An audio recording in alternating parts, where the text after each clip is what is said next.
नमस्कार दोस्तों, जिस तरह से आज सदन के अंदर हंगामा हुआ और उसको लेकर के जो सरकार ने रवैया अपनाया, सांसदों को निलंबित किया, सस्पेंड किया। तकरीबन 78 2 सांसदों को लगभग राज्यसभा सबको निलंबित किया गया, सस्पेंड किया गया, उन पर कार्रवाई हुई हंगामे के वजह से बताया जा रहा है। लोगों से चर्चा करेंगे, पूछेंगे कि आखिर क्यों आवाज उठ रही है।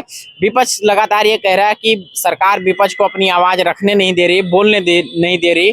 लोगों से जानना चाहेंगे क्या कह रहे हैं इसके ऊपर। हमारे साथ कांग्रेस के नेता मौजूद हैं, हम उन्हीं से जानना चाहेंगे कि इस कार्रवाई को कैसे देखते हैं, क्या कहना है इसके ऊपर। नमस्कार सर, क्या कहना चाहेंगे आप इस कार्रवाई के ऊपर? बिल्कुल, देखिए, जो इस पूरे घटनाक्रम को जो आप ही के बीच के नौजवान जो घटनाक्रम का पार्लियामेंट पर जो किए हैं, ये एक तरफ से काफी चौंकाने वाला है, क्योंकि ये आंतरिक भारत का मामला था।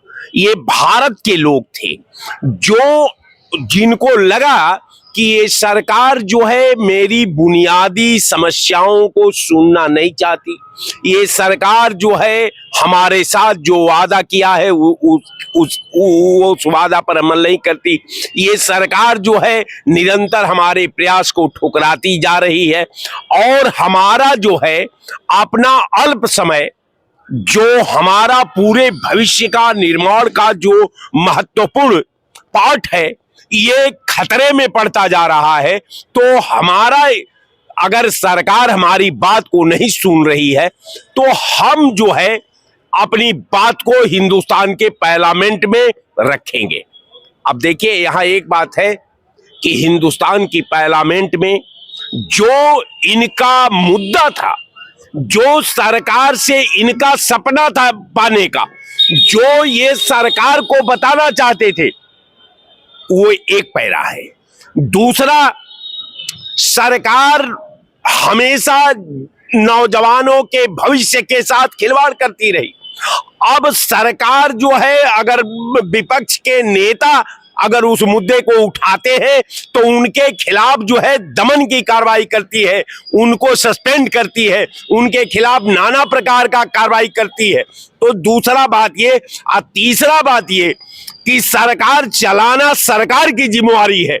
अगर हाउस नहीं चल रहा है तो इसका विपक्ष पर ढिढोरा पीटना ये गलत बात है। सरकार अपने गैर जिम्मेदाराना हरकत पर देश के सामने जो देश के नौजवानों को वादा किया था कि हम 2 करोड़ नौकरी देंगे, तो आज देश का नौजवान अगर वो 18 करोड़ नौकरी मांगने के लिए अगर लोकसभा में गलत ही ढंग से प्रवेश किया, जबकि भूमिका भारतीय जनता पार्टी का सांसद था जिसके रिकमेंड पर उसको पास मिला था, और जब उसको जाने का एक आधार मिल गया तो उसके साथ और लोग भी लेकिन इस तरह की घटना का समर्थन तो नहीं किया जा सकता। विरोध का अपना एक पैमाना होता है।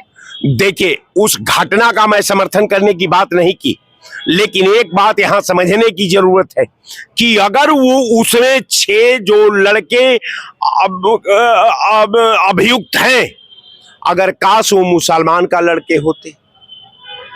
ये तो प्रश्न पूरे सोशल मीडिया में घूम रहा है, लोग इसके ऊपर बात रख रहे हैं कि क्या माहौल होता अगर उसमें से कोई मुसलमान होता, यानी कि उर्दू नाम का व्यक्ति होता तो अब वही मैं कह रहा था कि अगर इसमें कोई मुसलमान का बच्चा होता तो उसका संबंध आप अलकायदा से जोड़ लेते, उसका संबंध वहां का जो मास है उससे जोड़ लेते, आप तमाम एजेंसियों से जोड़ लेते जो आतंकवाद को फंडिंग करती है।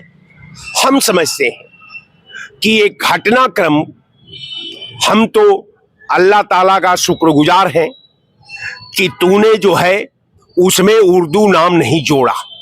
अगर काश ये उर्दू अगर नाम ये कहा गया होता तो हिंदुस्तान की गोदी मीडिया पूरा जो है बैंडिंग करती कि ये आतंकवादी है, ये काबुल कंधार में रहे, ये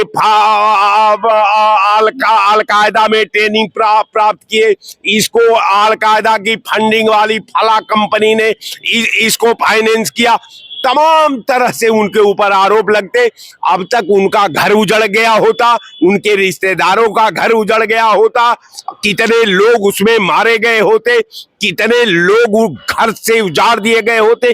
तो ये तमाम बातें हैं। अब रह गया सवाल कि मैं बार बार इस बात को कहता हूं कि सरकार को अपनी विफलता को स्वीकार करना चाहिए। जो उसने नौजवानों से वादा किया था, उस वादा पर सरकार परफेक्ट नहीं उतरी, उस वादा को पूरा नहीं किया।